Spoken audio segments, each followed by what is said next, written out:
La servitude moderne est une servitude volontaire, consentie par la foule des esclaves qui rampent à la surface de la terre. Ils achètent eux-mêmes toutes les marchandises qui les asservissent toujours un peu plus. Ils courent eux-mêmes derrière un travail toujours plus aliénant, que l'on consent généreusement à leur donner s'ils sont suffisamment sages. Ils choisissent eux-mêmes les maîtres qu'ils devront servir. Pour que cette tragédie mêlée d'absurdité ait pu se mettre en place, il a fallu tout d'abord ôter aux membres de cette classe toute conscience de son exploitation et de son aliénation. Voilà bien l'étrange modernité de notre époque. Contrairement aux esclaves de l'Antiquité, aux serfs du Moyen-Âge ou aux ouvriers des premières révolutions industrielles, nous sommes aujourd'hui devant une classe totalement asservie, mais qui ne le sait pas, ou plutôt, qui ne veut pas le savoir. Ils ignorent par conséquent la révolte, qui devrait être la seule réaction légitime des exploités. Ils acceptent sans discuter la vie pitoyable que l'on a construite pour eux. Le renoncement et la résignation sont la source de leur malheur.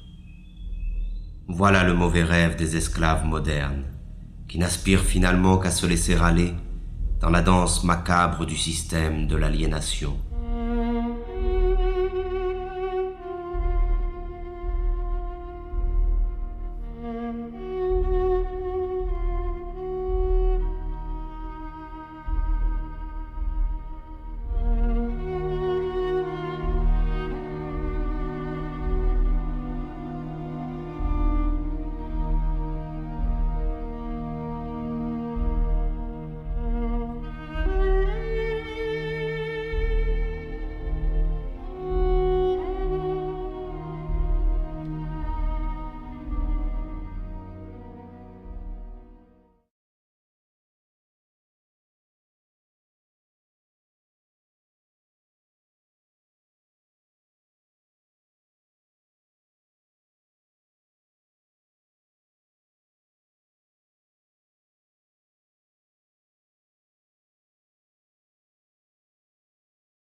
À mesure qu'ils construisent leur monde par la force de leur travail aliéné, le décor de ce monde devient la prison dans laquelle il leur faudra vivre. Un monde sordide, sans saveur ni odeur, qui porte en lui la misère du mode de production dominant. Ce décor est en perpétuelle construction. Rien n'y est stable. La réflexion permanente de l'espace qui nous entoure trouve sa justification dans l'amnésie généralisée et l'insécurité dans lesquelles doivent vivre ses habitants. Il s'agit de tout refaire à l'image du système. Le monde devient tous les jours un peu plus sale et bruyant, comme une usine. Chaque parcelle de ce monde est la propriété d'un État ou d'un particulier. Ce vol social, qu'est l'appropriation exclusive du sol, se trouve matérialisé dans l'omniprésence des murs, des barreaux, des clôtures, des barrières et des frontières. Ils sont la trace visible de cette séparation qui envahit tout. Mais parallèlement, l'unification de l'espace selon les intérêts de la culture marchande est le grand objectif de notre triste époque. Le monde doit devenir une immense autoroute, rationalisée à l'extrême, pour faciliter le transport des marchandises. Tout obstacle, naturel ou humain, doit être détruit. L'habitat dans lequel s'entasse cette masse servile est à l'image de leur vie. Il ressemble à des cages, à des prisons, à des cavernes. Mais contrairement aux esclaves ou aux prisonniers, l'exploité des temps modernes doit payer sa cage.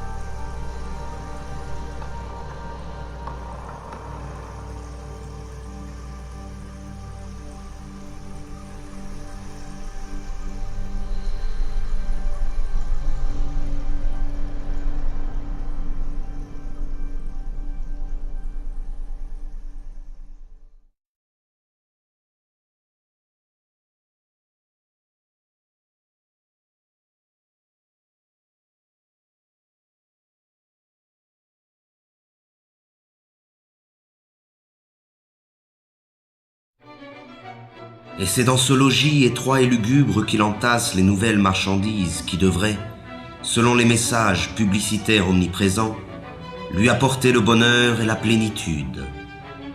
Mais plus il accumule des marchandises, et plus la possibilité d'accéder un jour au bonheur s'éloigne de lui.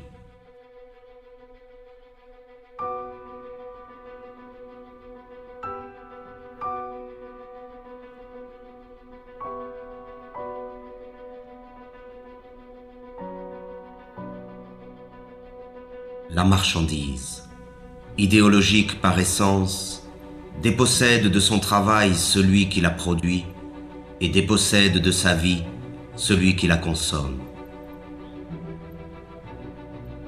Dans le système économique dominant, ce n'est plus la demande qui conditionne l'offre, mais l'offre qui détermine la demande. C'est ainsi que de manière périodique, de nouveaux besoins sont créés qui sont vite considérés comme des besoins vitaux par l'immense majorité de la population. Ce fut d'abord la radio, puis la voiture, la télévision, l'ordinateur et maintenant le téléphone portable. Toutes ces marchandises, distribuées massivement en un laps de temps très limité, modifient en profondeur les relations humaines.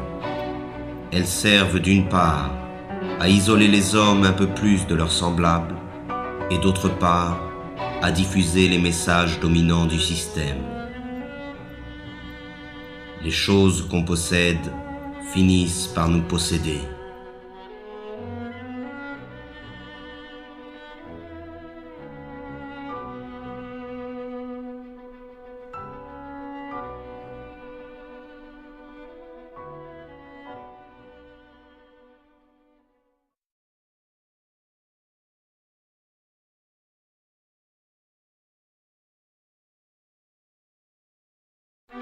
Mais c'est encore lorsqu'il s'alimente que l'esclave moderne illustre le mieux l'état de décrépitude dans lequel il se trouve. Disposant d'un temps toujours plus limité pour préparer la nourriture qu'il ingurgite, il en est réduit à consommer à la va-vite ce que l'industrie agrochimique produit. Il erre dans les supermarchés à la recherche des ersatz que la société de la fausse abondance consent à lui donner. Là encore, il n'a plus que l'illusion du choix. L'abondance des produits alimentaires ne dissimule que leur dégradation et leur falsification. Il ne s'agit bien notoirement que d'organismes génétiquement modifiés, d'un mélange de colorants et de conservateurs, de pesticides, d'hormones et autres inventions de la modernité. Le plaisir immédiat est la règle du mode d'alimentation dominant, de même qu'il est la règle de toutes les formes de consommation. Et les conséquences sont là qui illustrent cette manière de s'alimenter.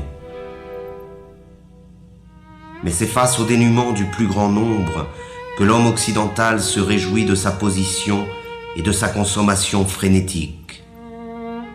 Pourtant, la misère est partout où règne la société totalitaire marchande. Le manque est le revers de la médaille de la fausse abondance. Et dans un système qui érige l'inégalité comme critère de progrès, même si la production agrochimique est suffisante pour nourrir la totalité de la population mondiale, la faim ne devra jamais disparaître.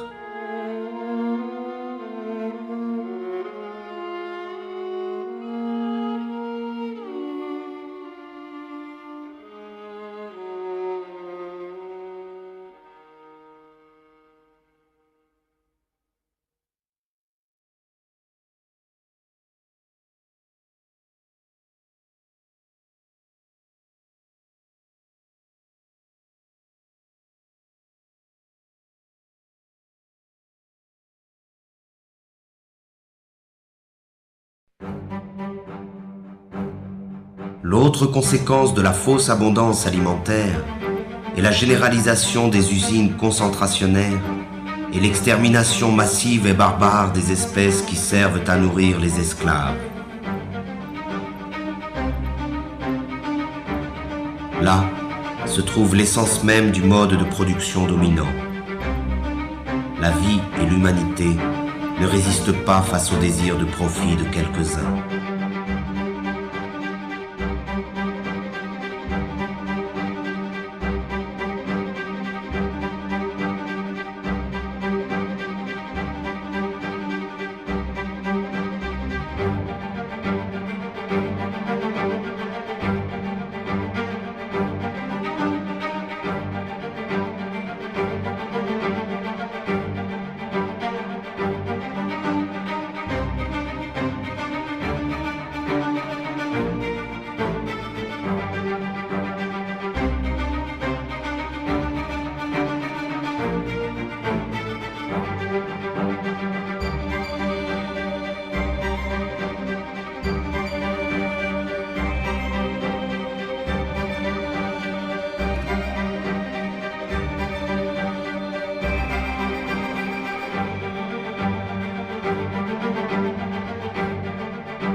Le pillage des ressources de la planète, l'abondante production d'énergie ou de marchandises, les rejets et autres déchets de la consommation ostentatoire hypothèquent gravement les chances de survie de notre Terre et des espèces qui la peuplent. Mais pour laisser libre cours au capitalisme sauvage, la croissance ne doit jamais s'arrêter. Il faut produire, produire et reproduire encore.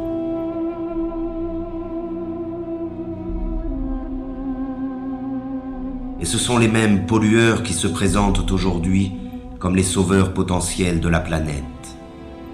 Ces imbéciles du show business subventionnés par les firmes multinationales essaient de nous convaincre qu'un simple changement de nos habitudes de vie suffirait à sauver la planète du désastre. Et pendant qu'ils nous culpabilisent, ils continuent à polluer sans cesse notre environnement et notre esprit. Ces pauvres thèses pseudo-écologiques sont reprises en chœur par tous les politiciens véreux à court de slogans publicitaires. Mais ils se gardent bien de proposer un changement radical dans le système de production. Il s'agit comme toujours de changer quelques détails pour que tout puisse rester comme avant.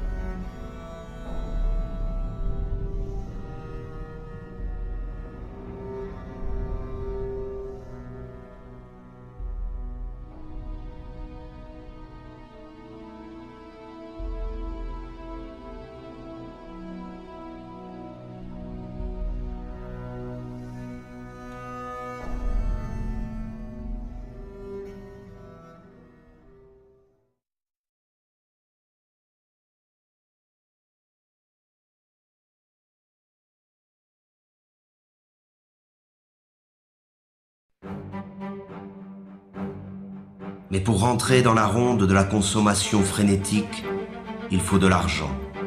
Et pour avoir de l'argent, il faut travailler, c'est-à-dire se vendre. Le système dominant a fait du travail sa principale valeur. Et les esclaves doivent travailler toujours plus pour payer à crédit leur vie misérable. Ils s'épuisent dans le travail, perdent la plus grande part de leur force vitale et subissent les pires humiliations. Ils passent toute leur vie à une activité fatigante et ennuyeuse pour le profit de quelques-uns. L'invention du chômage moderne est là pour les effrayer et les faire remercier sans cesse le pouvoir de se montrer généreux avec eux. Que pourraient-ils bien faire sans cette torture qu'est le travail ? Et ce sont ces activités aliénantes que l'on présente comme une libération. Quelle déchéance et quelle misère!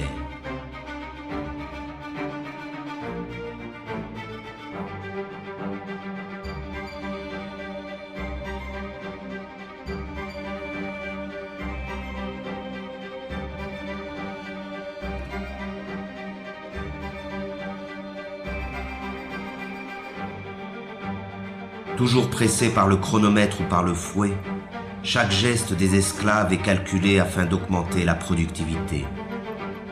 L'organisation scientifique du travail constitue l'essence même de la dépossession des travailleurs, à la fois du fruit de leur travail, mais aussi du temps qu'ils passent à la production automatique des marchandises ou des services.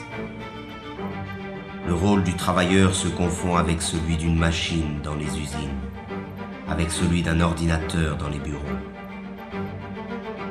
Le temps perdu ne revient plus.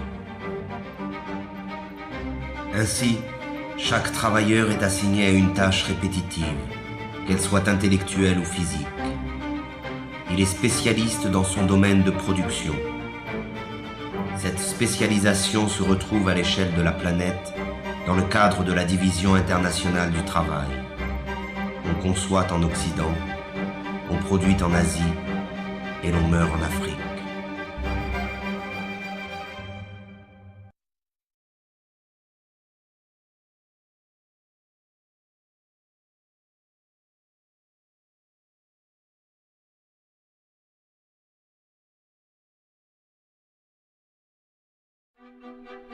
L'esclave moderne aurait pu se contenter de sa servitude au travail.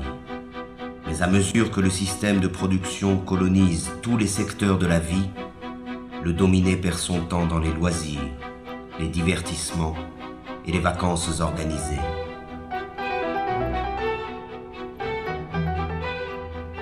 Aucun moment de son quotidien n'échappe à l'emprise du système. Chaque instant de sa vie a été envahi. C'est un esclave à temps plein.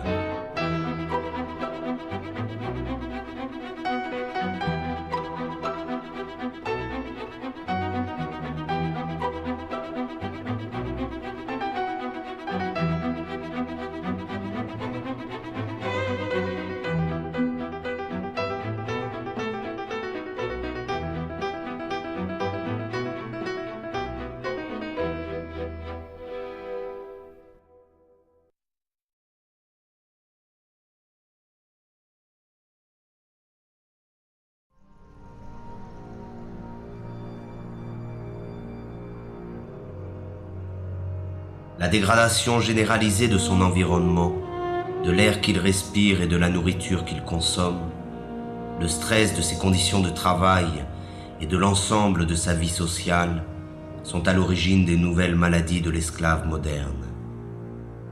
Il est malade de sa condition servile et aucune médecine ne pourra jamais remédier à ce mal. Seule la libération la plus complète de la condition dans laquelle il se trouve enfermé peut permettre à l'esclave moderne de se libérer de ses souffrances.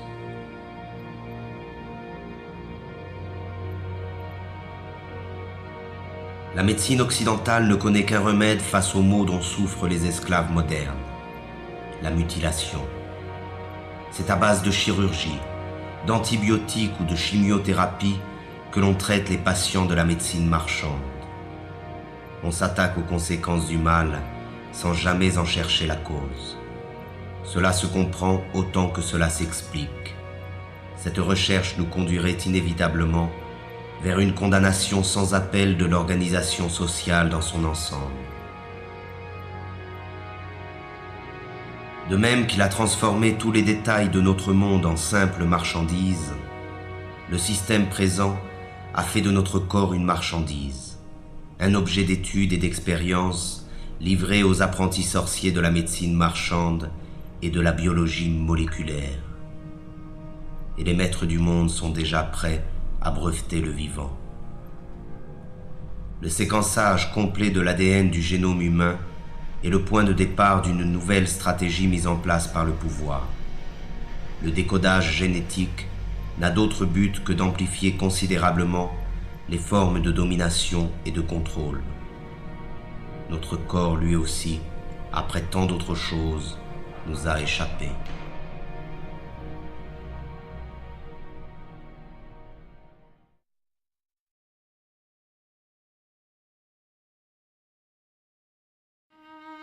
Le meilleur de sa vie lui échappe, mais il continue, car il a l'habitude d'obéir depuis toujours. L'obéissance est devenue sa seconde nature. Il obéit sans savoir pourquoi, simplement parce qu'il sait qu'il doit obéir. Obéir, produire et consommer, voilà le triptyque qui domine sa vie. Il obéit à ses parents, à ses professeurs, à ses patrons, à ses propriétaires, à ses marchands. Il obéit à la loi et aux forces de l'ordre. Il obéit à tous les pouvoirs car il ne sait rien faire d'autre. La désobéissance l'effraie plus que tout, car la désobéissance, c'est le risque, l'aventure, le changement. Mais de même que l'enfant panique lorsqu'il perd de vue ses parents, l'esclave moderne est perdu sans le pouvoir qui l'a créé. Alors il continue d'obéir.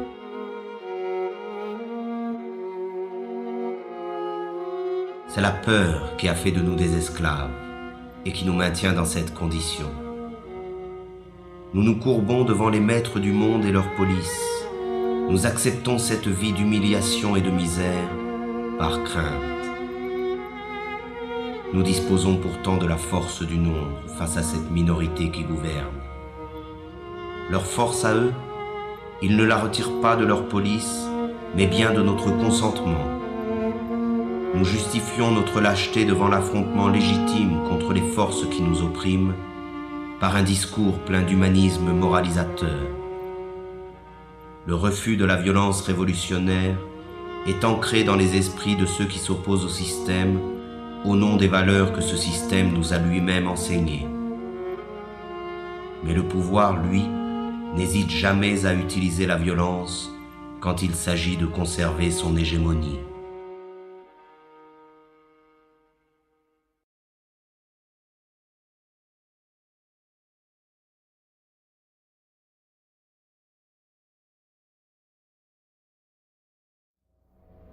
Pourtant, il y a encore des individus qui échappent au contrôle des consciences, mais ils sont sous surveillance. Toute forme de rébellion ou de résistance est de fait assimilée à une activité déviante ou terroriste. La liberté n'existe que pour ceux qui défendent les impératifs marchands.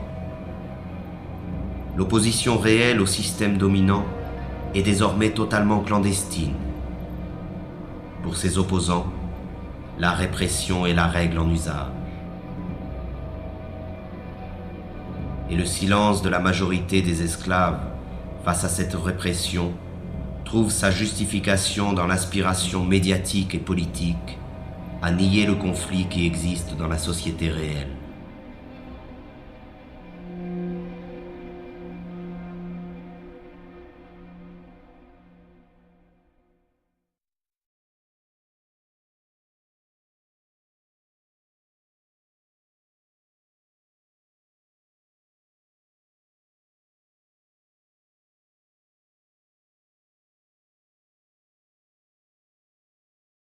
Comme tous les êtres opprimés de l'histoire, l'esclave moderne a besoin de sa mystique et de son Dieu pour anesthésier le mal qui le tourmente et la souffrance qui l'accable. Mais ce nouveau Dieu, auquel il a livré son âme, n'est rien d'autre que le néant, un bout de papier, un numéro qui n'a de sens que parce que tout le monde a décidé de lui en donner.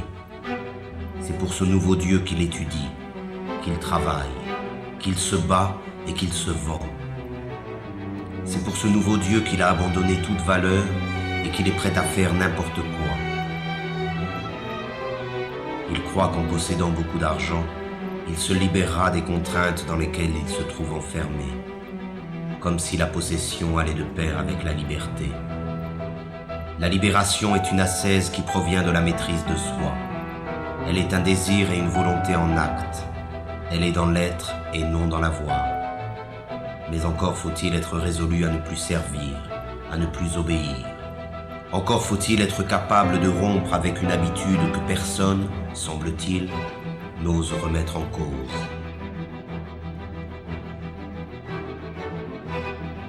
Or, l'esclave moderne est persuadé qu'il n'existe pas d'autre alternative à l'organisation du monde présent. Il s'est résigné à cette vie car il pense qu'il ne peut y en avoir d'autre. Et c'est bien là que se trouve la force de la domination présente. Entretenir l'illusion que ce système, qui a colonisé toute la surface de la Terre, est la fin de l'histoire.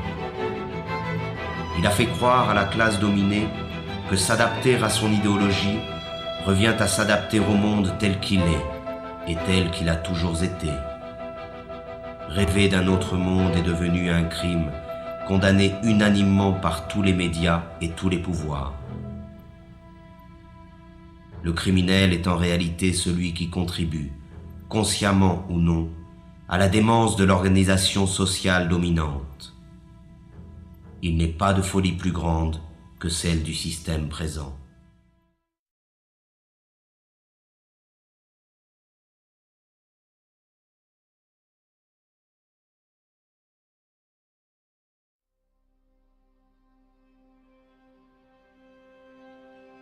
Devant la désolation du monde réel, il s'agit pour le système de coloniser l'ensemble de la conscience des esclaves. C'est ainsi que dans le système dominant, les forces de répression laissent progressivement place à la dissuasion, qui dès la plus petite enfance accomplit son œuvre de formation des esclaves. Ils doivent oublier leurs conditions serviles, leur prison et leur vie misérable. Il suffit de voir cette foule hypnotique connectée devant tous les écrans qui accompagnent leur vie quotidienne.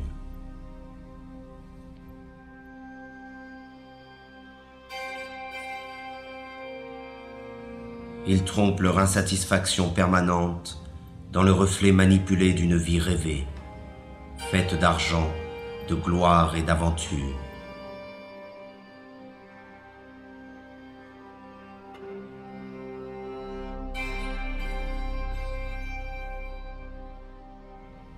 Mais leurs rêves sont tout aussi affligeants que leur vie misérable.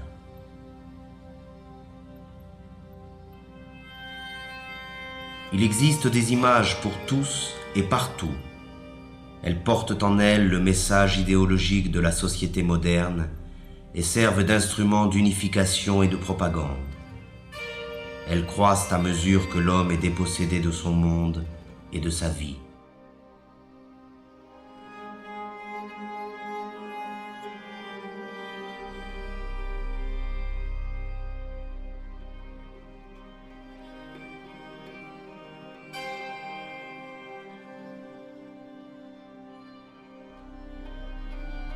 C'est l'enfant qui est la cible première de ces images, car il s'agit d'étouffer la liberté dans son berceau.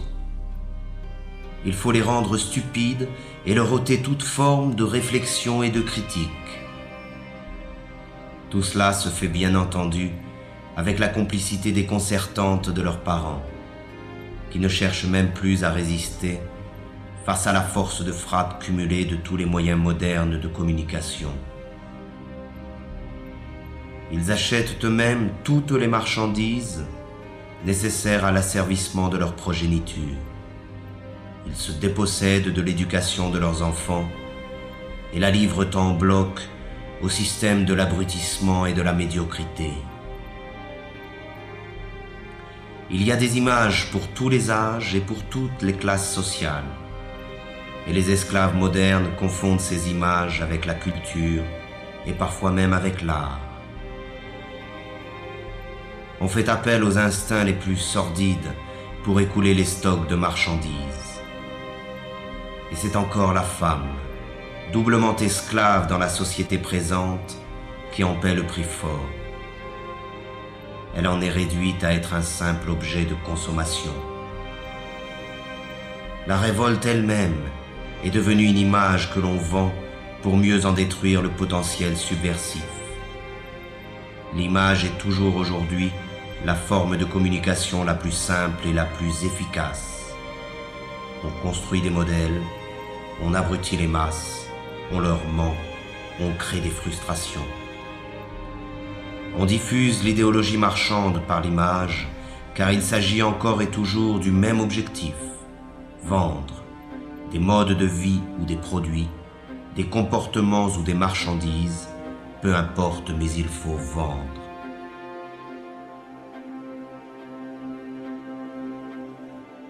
Ces pauvres hommes se divertissent, mais ce divertissement n'est là que pour faire diversion face au véritable mal qui les accable. Ils ont laissé faire de leur vie n'importe quoi et ils feignent d'en être fiers. Ils essaient de montrer leur satisfaction, mais personne n'est dupe. Ils n'arrivent même plus à se tromper eux-mêmes lorsqu'ils se retrouvent face au reflet glacé du miroir.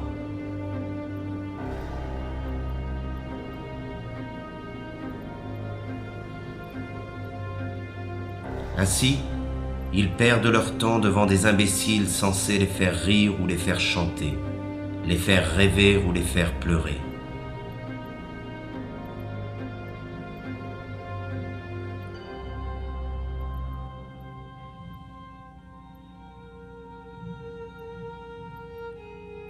On mime à travers le sport médiatique les succès et les échecs, les forces et les victoires que les esclaves modernes ont cessé de vivre dans leur propre quotidien.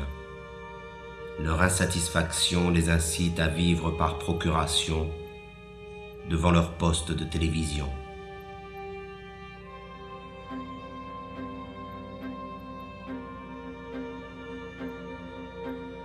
Tandis que les empereurs de la Rome antique achetaient la soumission du peuple avec du pain et les jeux du cirque, aujourd'hui c'est avec les divertissements et la consommation du vide que l'on achète le silence des esclaves.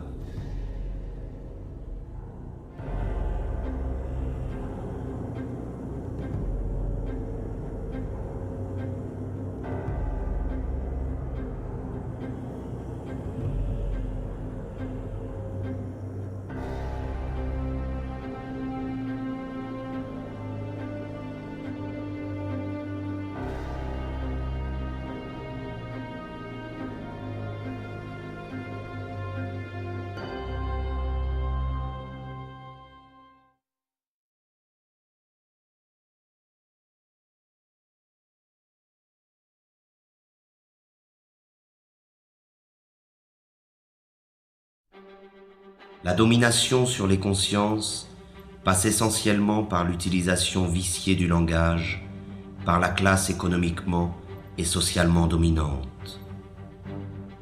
Étant détenteur de l'ensemble des moyens de communication, le pouvoir diffuse l'idéologie marchande par la définition figée, partielle et partiale qu'il donne des mots. Les mots sont présentés comme neutres et leur définition comme allant de soi. Mais sous le contrôle du pouvoir, le langage désigne toujours autre chose que la vie réelle. C'est avant tout un langage de la résignation et de l'impuissance, le langage de l'acceptation passive des choses telles qu'elles sont et telles qu'elles doivent demeurer. Les mots travaillent pour le compte de l'organisation dominante de la vie. Et le fait même d'utiliser le langage du pouvoir nous condamne à l'impuissance. Le problème du langage est au centre du combat pour l'émancipation humaine. Il n'est pas une forme de domination qui se surajoute aux autres. Il est le cœur même du projet d'asservissement du système totalitaire marchand.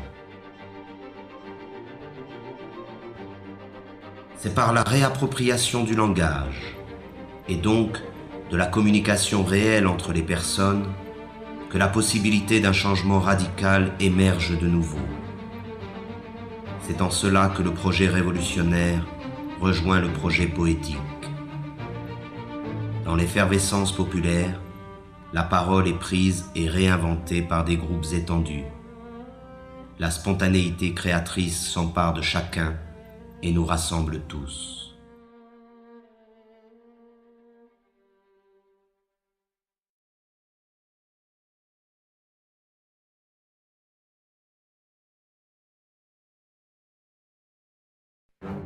Pourtant, les esclaves modernes se pensent toujours citoyens. Ils croient voter et décider librement qui doit conduire leurs affaires, comme s'ils avaient encore le choix. Ils n'en ont conservé que l'illusion. Croyez-vous encore qu'il existe une différence fondamentale quant au choix de société dans laquelle nous voulons vivre entre le PS et l'UMP en France, entre les démocrates et les républicains aux États-Unis, entre les travaillistes et les conservateurs au Royaume-Uni? Il n'existe pas d'opposition car les partis politiques dominants sont d'accord sur l'essentiel, qui est la conservation de la présente société marchande. Il n'existe pas de parti politique susceptible d'accéder au pouvoir qui remettent en cause le dogme du marché. Et ce sont ces partis qui, avec la complicité médiatique, monopolisent l'apparence. Ils se chamaillent sur des points de détail pourvu que tout reste en place. Ils se disputent pour savoir qui occupera les places que leur offre le parlementarisme marchand. Ces pauvres chamailleries sont relayées par tous les médias dans le but d'occulter un véritable débat sur le choix de société dans laquelle nous souhaitons vivre. L'apparence et la futilité dominent sur la profondeur de l'affrontement des idées. Tout cela ne ressemble en rien, de près ou de loin, à une démocratie. La démocratie réelle se définit d'abord et avant tout par la participation massive des citoyens à la gestion des affaires de la cité. Elle est directe et participative. Elle trouve son expression la plus authentique dans l'assemblée populaire et le dialogue permanent sur l'organisation de la vie en commun. La forme représentative et parlementaire, qui usurpe le nom de démocratie, limite le pouvoir des citoyens au simple droit de vote, c'est-à-dire au néant, tant il est vrai que le choix entre gris clair et gris foncé n'est pas un choix véritable.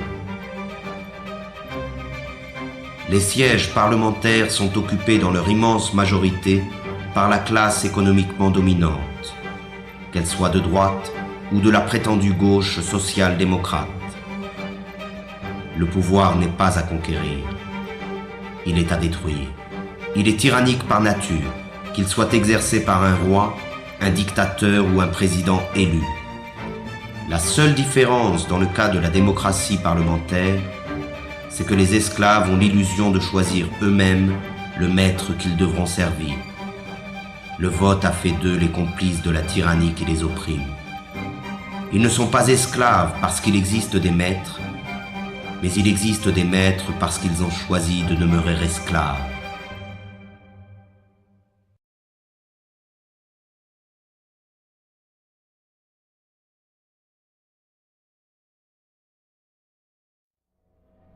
Le système dominant se définit donc par l'omniprésence de son idéologie marchande. Elle occupe à la fois tout l'espace et tous les secteurs de la vie. Elle ne dit rien de plus que produisez, vendez, consommez, accumulez. Elle a réduit l'ensemble des rapports humains à des rapports marchands et considère notre planète comme une simple marchandise. Le devoir qu'elle nous impose est le travail servile. Le seul droit qu'elle reconnaît est le droit à la propriété privée. Le seul Dieu qu'elle arbore est l'argent. Le monopole de l'apparence est total. Seuls paraissent les hommes et les discours favorables à l'idéologie dominante. La critique de ce monde est noyée dans le flot médiatique qui détermine ce qui est bien et ce qui est mal, ce que l'on peut voir et ce que l'on ne peut pas voir. Omniprésence de l'idéologie, culte de l'argent, monopole de l'apparence, parti unique sous couvert du pluralisme parlementaire, absence d'une opposition visible, répression sous toutes ses formes, volonté de transformer l'homme et le monde. Voilà le visage réel du totalitarisme moderne, que l'on appelle démocratie libérale, mais qu'il faut maintenant appeler par son nom véritable, le système totalitaire marchand. L'homme, la société et l'ensemble de notre planète sont au service de cette idéologie. Le système totalitaire marchand a donc réalisé ce qu'aucun totalitarisme n'avait pu faire avant lui: unifier le monde à son image. Aujourd'hui, il n'y a plus d'exil possible.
forces are the same that burn crosses. Some of those that work forces are the same that burn crosses. Some of those that work forces are the same that burn crosses. Some of those that work forces are the same that burn crosses.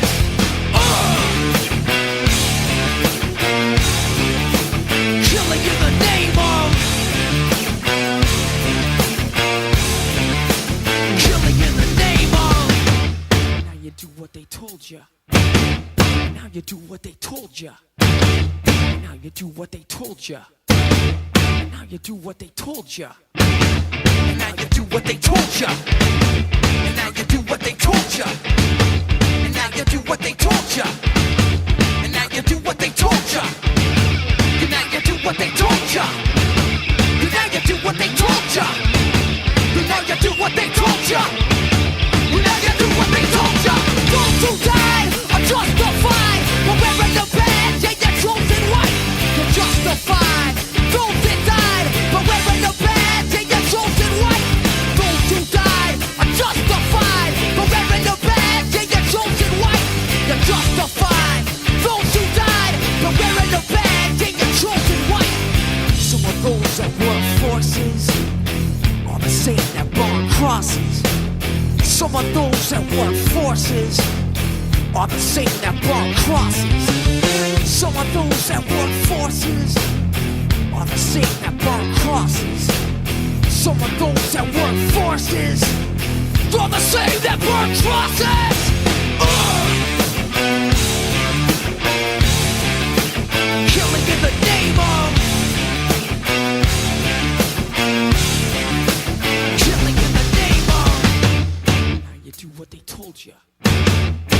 you do what they told you.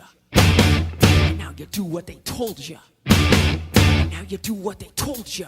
And now you do what they told you. You're under control. And now you do what they told you. You're under control. And now you do what they told you. You're under control. And now you do what they told you. Now you're under control. And now you do what they told you. Now you're under control. And now you do what they told you. You're under control. And now you do what they told you. You're under control. And now you do what they told you. Those who died are justified. But wearing the bad, they get chosen white. You're justified. Those that died, but wearing the bad, they get chosen white. Justified. Those that died, but wearing the bad, they get chosen white. Come on.